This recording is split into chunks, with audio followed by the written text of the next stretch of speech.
নয়া সাইবার প্রতারণার কবলে ভারতবাসী, গ্রাহকদের সতর্ক করতে বিজ্ঞপ্তি জারি ভারতীয় টেলিকম নিয়ন্ত্রক কর্তৃপক্ষের। দেশের বিভিন্ন প্রান্তের গ্রাহকদের কাছ থেকে বেশ কিছুদিন ধরে এক নতুন অভিযোগ পাচ্ছিল ট্রাই।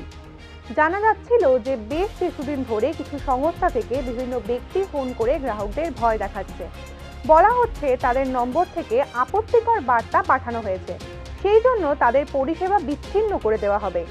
আরও বলা হয়েছে তাদের আধার কার্ড নম্বর ব্যবহার করে সিম নেওয়া হয়েছে এবং সেই সিম বেআইনি কাজে ব্যবহার করা হচ্ছে। সংযোগ বিচ্ছিন্ন হওয়া থেকে আটকাতে গ্রাহকদের স্কাইপ ভিডিও কলেও আসতে বলা হয়েছে।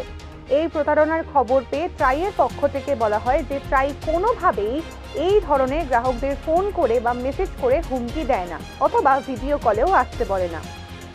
এই ধরনের কাজের জন্য কোনো সংস্থাকেও দায়িত্ব দেয়নি ট্রাই। এই ধরনের জালিয়াতির বিরুদ্ধে ট্রাই অতি শীঘ্রই ব্যবস্থা নেবে।